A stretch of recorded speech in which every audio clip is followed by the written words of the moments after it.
종로 2부의 홍다니엘 목자님께서 하나님의 말씀을 증거해 주시겠습니다. 안녕하세요.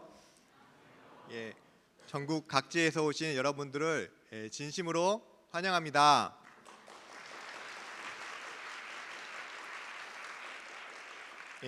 저는 종로 2부 홍다니엘 목자입니다. 하나님의 말씀을 듣고자 이곳에 모인 여러분들을 하나님께서 크게 축복해 주실 것을 믿습니다. 오늘 개의 메시지의 제목은 그들이 별을 보고입니다. 요절 말씀 10절을 함께 읽어보겠습니다.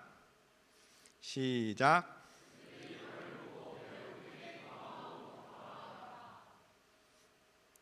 오늘 말씀에는 별, 스타가 나옵니다. 세상에는 여러 종류의 스타가 있습니다. 연예인들 중에는 BTS, 에스파, 뉴진스, 임영웅, 블랙핑크, 스포츠 스타로는 손흥민이 떠오릅니다. 사람들은 이런 스타들을 보기 위해 지구 반대편에서 날아오기도 하고요. 콘서트 참석을 위해서 길에서 밤을 지새기도 합니다. 그러면서도 힘든 줄 모르고 들인 시간과 물질을 결코 아까워하지 않습니다. 워런 버핏과의 점심 식사는 4시간에 246억 원으로 낙찰되기도 하였습니다. 그런데 우리는 이런 세상의 스타를 만나기 위해 먼 길을 떠나 이곳에 모인 것이 아니죠. 우리는 누구를 만나야 할까요? 마태복음 2장 1절은 동방에서 별을 따라 먼 여행길을 걸어온 동방 박사들에게 관심을 가지라고 말씀합니다. 제가 읽겠습니다. 이제 헤롯 왕 시대에 예수께서 유대의 베들레헴에서 태어나심에 보라, 동쪽으로부터 지혜자들이 예루살렘에 와서 이르되 유대인의 왕으로 태어나신 분이 어디 계시냐? 우리가 동쪽에서 그분의 별을 보고 그분께 경배하러 왔노라. 여러분들이 읽고 있는 개역 개정판하고 표현이 좀 다르죠. 킹 제임스 버전으로 본문을 읽어보니까 표현이 생생하게 제 마음에 다가와서 그 본문으로 읽어보았습니다. 보라, 동쪽으로부터 지혜자들이 왔다. 여러분들은 수양관에 오실 때 무엇을 보면서 오셨나요? 바깥의 아름다운 경치를 보셨나요? 유튜브 보셨나요?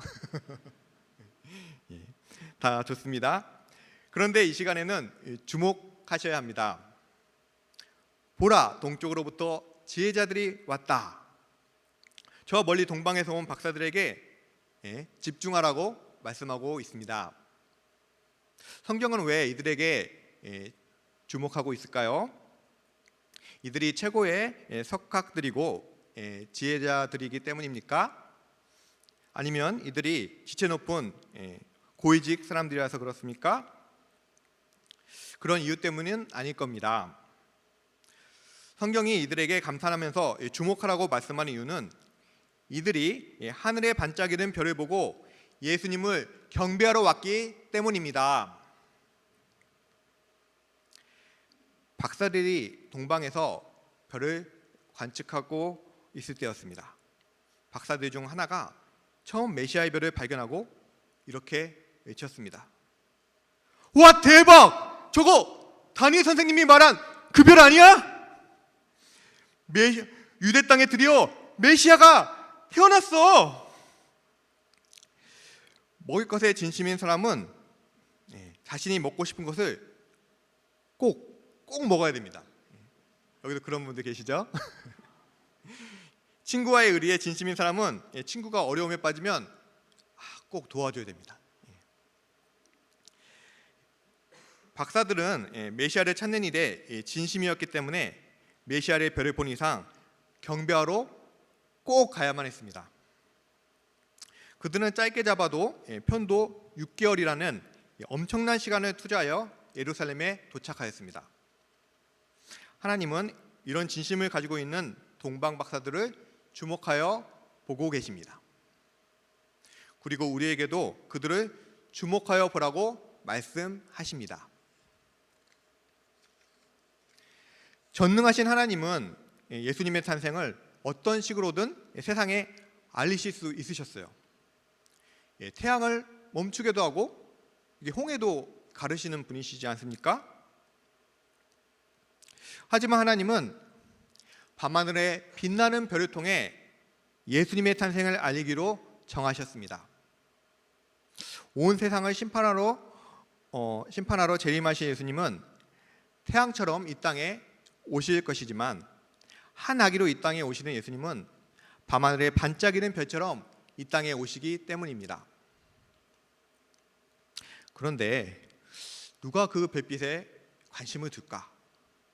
하나님 마음이 조마조마했을 수도 있습니다. 만약 아무도 그 별빛을 알아차리지 못했다면 우리는 성경에서 동방박사 이야기를 듣지 못했을 것입니다. 그런데 동방박사들이 별빛을 보고 알아차렸습니다. 그래서 하나님은 보라, 동쪽으로부터 제자들이 왔다 감격하셨습니다. 하나님이 보내신 별을 보고 따르는 자가 하나님에게는 스타입니다. 하나님 나라의 스타는 바로 동방박사와 같은 사람들입니다. 밝은 대낮에는 별을 볼 수 없습니다. 별빛은 어둠 속에서 빛이 납니다. 우리가 이번 수양에서 공부할 다니엘서의 시대 배경은 매우 어둡습니다. 하나님의 백성 이스라엘은 바벨론에게 나라를 빼앗겼고 포로로 끌려갔습니다. 우리는 그런 어두운 시대 속에서 절망하지 않고 별처럼 빛나는 청년 다니엘의 믿음을 배우게 될 것입니다. 우리가 세상이 말하는 스타가 아니라 어두운 시대 속에서 별처럼 빛났던 사람들에게 관심을 두려 합니다. 그래서 이번 수양에는 주제가 인스타 그래 너입니다. 자, 이 시간 옆 사람 이렇게 서로 손가락 가리키면서 이렇게 눈을 마주치면서 인스타 그래 너 한번 해보겠습니다. 짝이 없으신 분들은 그냥 자기 가리키면서 이렇게 하시면 됩니다. 여기 제가 아직이요. 제가 시작하면은 인스타 그래 너 이렇게 하시는 거예요. 시작. 인스타 그래 너. 아멘. 하나님은 점점 어두워져 가는 이 시대 속에서 별처럼 빛나는 청년들이 나타나기를 간절히 기다리고 계십니다. 보라, UBF가 학생 수양회를 한다. 전국에서 다니엘서를 공부하기 위해 모였다. 아멘. 하나님은 샛별처럼 나의 마음속에서 떠오르는 말씀의 은혜를 기대하며 이 자리에 모여있는 청년들에게 지대한 관심을 두고 계십니다. 그런데 3절을 보면 동방박사들을 보고 감격하는 하나님과 달리 박사들로 인해 동공 지진이 오고 멘붕에 빠진 사람들이 있습니다. 헤롯 왕과 온 예루살렘이 듣고 소동한지라. 왜 헤롯은 멘붕에 빠졌을까요? 그는 자신이 최고의 스타라고 여겼습니다. 뭐라고? 내가 유대인의 왕인데 유대인의 왕으로 나신 이가 어디 있냐고? 그에게 경배하러 왔다고? 헤롯은 그렇다 치고 모든 예루살렘 사람들은 왜 동공지진이 왔을까요? 하나님의 백성들인 그들이 하나님을 바라보지 않고 헤롯과 같은 세상적인 스타를 바라보고 있었기 때문입니다. 그러니 헤롯이 소동할 때 모두 따라서 소동한 것입니다. 저도 한때는 누군가의 스타였습니다.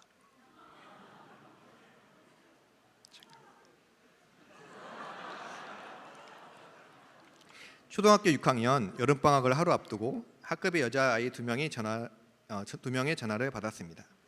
그들은 다짜고짜 석형아, 우리는 둘 다 너를 좋아하는데 너는 우리 둘 중 누구 좋아해? 라고 물었습니다. 그 전화를 받자 가슴이 쿵쾅거렸고 머리가 하얗게 되어서 저는 너희 둘 다 좋아해 라고 대답해 버렸습니다. 이후 방학 동안 두 여자아이들로부터 날마다 전화가 왔고 그 시간이 참 즐거웠습니다. 하지만 계약을 하고 얼굴을 보려 하니 너무 부끄러웠습니다. 결국 저는 2학기 내내 이 두 여자아이를 이리저리 피해 다니다가 결국 초등학교를 졸업했습니다. 저는 잠시 누군가의 스타가 된 듯하여 기뻤지만 이는 오래가지 못했습니다. 중학생 때 반려견 미미를 키우게 되었습니다. 태어난 지 2주 만에 입양한 미미는 너무나 사랑스러운 존재였습니다. 미미는 제가 학교 갔다 돌아오면 저를 보고 좋아 어쩔 줄 몰라 하며 멍 하였습니다. 저는 늘 미미를 품에 안고 있었고 미미와 저는 한 이불을 덮고 잤습니다. 그러던 어느 날 저는 갑작스러운 호흡곤란으로 응급실에 실려갔습니다. 병원에서 개털 알러지로 인한 천식 진단을 받고 절대 개 키우면 안 돼요 라는 의사의 처방을 받았습니다. 미미와 헤어지기 전날 밤 미미를 데리고 옥상에 올라왔는데 저는 미미를 떠나보내는 아픔으로 목 놓아 울었습니다. 미미는 이런 저의 마음을 아는지 모르는지 옥상에서 즐겁게 뛰어다녔습니다. 그 후 미미는 거의 날마다 꿈에 나타났습니다. 저는 꿈속에서 미미야! 미미를 품에 안으며 좋아 어쩔 줄 몰라 했습니다. 하지만 꿈에서 깨면 미미야! 하며 다시 미미의 그 초롱초롱한 별빛 같은 눈빛을 볼 수 없으므로 매우 슬퍼하였습니다. 4절 말씀을 다 같이 읽겠습니다. 시작.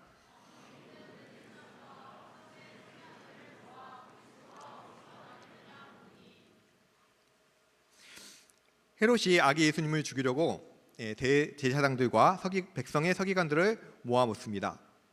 그리스도가 어디에서 나는가?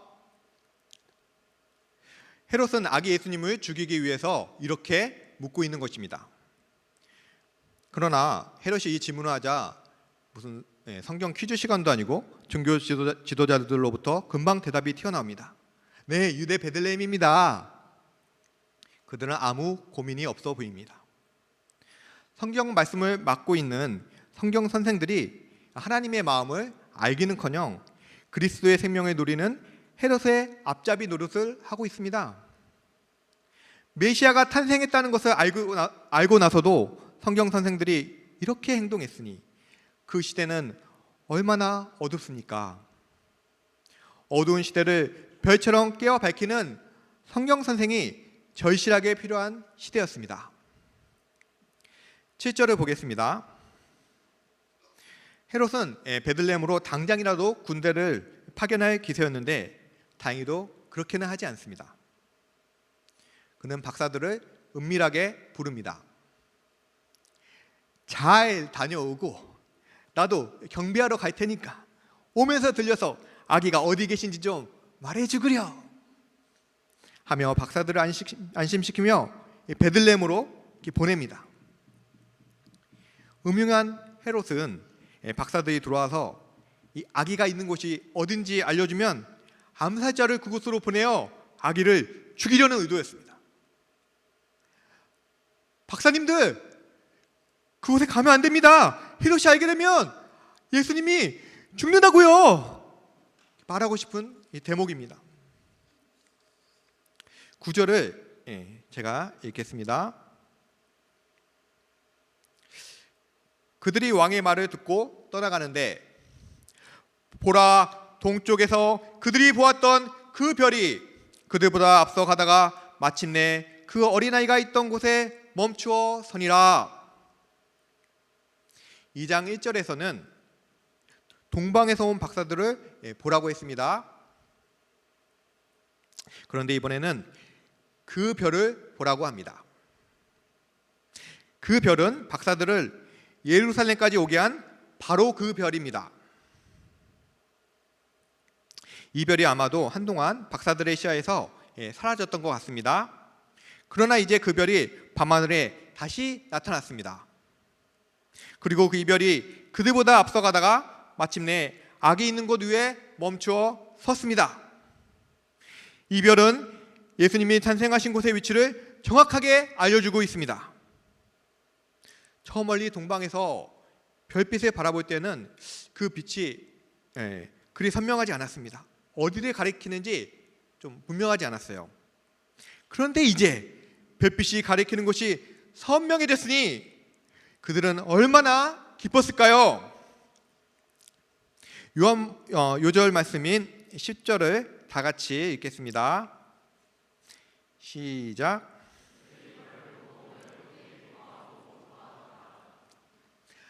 아, 맞구나. 우리가 맞게 찾아왔구나. 그동안 우리의 노력과 수고가 헛되지 않았어. 그들은 얼싸안고 감격의 눈물을 흘렸습니다. 낮에는 보이지 않고 밤에만 보이는 별빛이었습니다. 별빛을 따라 여행하려면 춥고 어두운 밤길을 걸어야 했을 것입니다. 방향을 지시하던 별이 사라질 때에는 어디로 가야 되지? 한동안 멈춰서야 했고 그때는 허송세월하는 것 같았습니다. 그런데 그 별이 아기 예수님 위에 멈춰섰고 예수님 계신 곳을 정확하게 비추고 있었습니다. 아직 예수님을 만난 것은 아닙니다. 만나기 직전입니다. 그런데 세상 어디서도 맛볼 수 없는 엄청난 기쁨, 거대한 기쁨의 쓰나미가 몰려왔습니다. 우리가 살아가야 할 인생은 밤길을 걸어가는 것처럼 춥고 외로울 수 있습니다. 어디로 가야 할지 몰라서 방황할 때가 많습니다. 그런데 바로 이때 하나님이 반짝이는 별 하나를 우리 위에 떠오르게 하십니다. 그리고 그 별빛을 보고 그 빛에 따라 걸어가게 하십니다. 그 별빛이 우리를 영원한 스타 예수님께로 인도합니다. 작게 반짝이는 그 별빛은 얼마나 고마운 별빛인지 모릅니다. 저는 고2 때 진로를 앞두고 고민하던 중 심한 자의식으로 일찌감치 직장, 결혼, 자녀를 포기했습니다. 저는 삼포의 원조였습니다. 대신 만화가가 되어 골방에서 좋아하는 그림을 그리며 먹고 살 길을 모색하였습니다. 하지만 고3 때 지원했던 대학에서 모두 떨어지고 낙심하였습니다. 이때 절친은 저를 위로하기 위해 스타를 소개해 줬습니다. 스타는 당시에 핫했던 스타크래프트라는 게임입니다. 이후 저는 밤늦게 몰래 집을 나가 PC방에서 밤새 스타를 하는 게 일상이 되었습니다. 그리고 새벽에 담을 넘어 집에 들어와 한숨을 쉬며 멍하니 천장을 쳐다보았습니다. 캄캄해 보이는 장래를 생각하다 잠이 들었고 그러면 가위에 눌리거나 악몽에 시달리곤 하였습니다. 재수 끝에 국민대 실내디자인학과에 입학하였습니다. 하지만 대학 합격의 기쁨도 잠시 자의식과 소심한 성격으로 인해 사람들과 만나야 하는 것이 두렵고 싫어 입학 날짜가 다가올수록 불안해졌습니다. 그러다가 입학 전 캠퍼스에서 지금은 정릉센터에 계시는 김순정 목자님을 만났습니다. 저는 목자님의 밝고 환한 웃음에 압도되었습니다.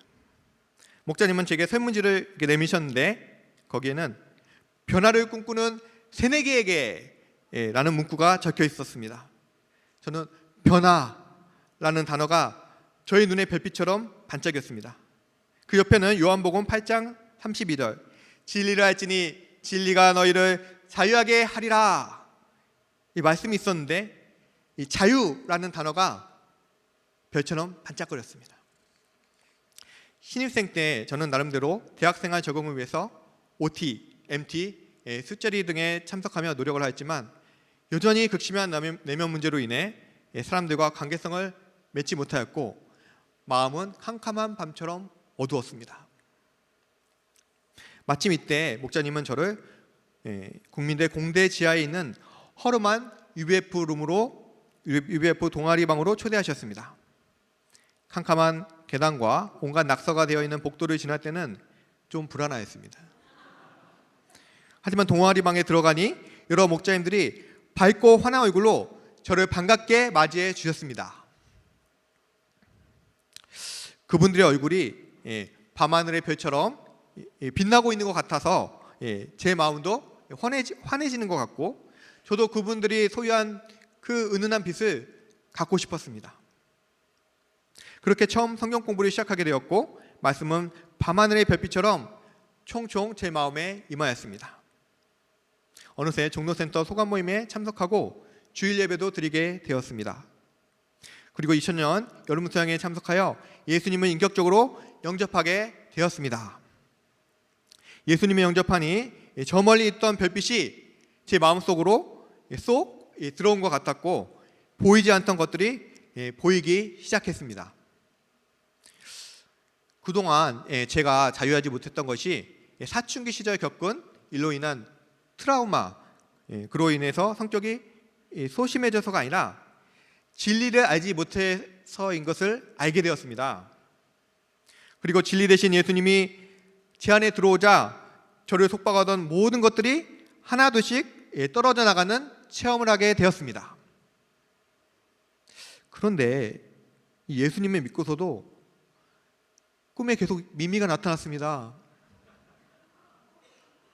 어느 날 새벽 기도 때 이 문제를 주님께 아뢰었습니다. 저는 기도의 시간에 마치 수년 전 미미를 떠나보내던 그날로 되돌아간 것처럼 슬픔 가운데 엉엉 울고 있었습니다.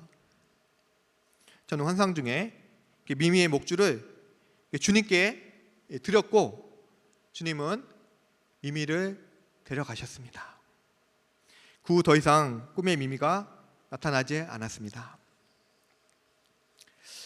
이후 믿음의 가정을 이루고 첫 아이가 태어난 지 100일도 되기 전에 하나님은 아프리카 나이지아에 떠있는 별을 제게 보여주셨고 글로벌 회사의 디자이너로 채용되어 평신도 선교사로 나가게 되었습니다. 별의 인도함을 받는 삶이 때로는 고생스럽고 어려웠지만 그만큼 하나님의 보살핌을 깊이 경험할 수 있었습니다. 8년 반 동안 함께 나이지아에서 살던 제 아내의 소감은 너무 잘 있다 왔습니다 였습니다. 하나님은 한국에 들어왔을 때 풀타임 목자로 인도하시고 이제는 하나님 역사에 쓰임받고자 하는 소망 가운데 인턴 목자 훈련을 받게 하십니다. 제가 남은 인생을 하나님이 보내주시고 인도하시는 별빛을 잘 따르는 하나님의 스타로 살아가길 기도합니다. 또한 세상의 스타만이 전부인 줄 알고 쫓고 있는 이 시대의 지성인들에게 진정한 스타이신 예수님을 힘써 전할 수 있기를 기도합니다. 별빛으로 저의 인생길을 인도하신 주님을 생각할 때 베드로후서 1장 9절 말씀이 떠오릅니다. 다 같이 읽어보겠습니다. 시작.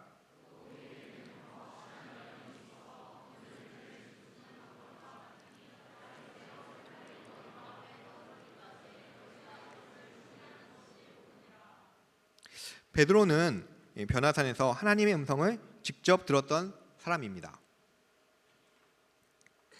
그러나 그는 이보다 더 확실한 예언이 있는데 그것이 바로 말씀이라고 합니다. 그 말씀은 어둠 속에서 떠오르는 샛별과 같다고 합니다. 그러므로 우리가 어떻게 해야 하겠습니까? 날이 새어 샛별이 너희 마음에 떠오르기까지 너희가 이것을 주목하는 것이 옳으니라. 이번 소양회를 통해서 여러분들 모두의 마음에 샛별이 떠오르기를 기도합니다. 별을 보았던 동방 박사들의 기쁨이 여러분 안에 충만하기를 기도합니다. 내가 하나님 나라의 스타임을 알게 하시고 그 안에서 인생의 진로가 선명해질 수 있기를 기도합니다. 제가 기도하고 마치겠습니다.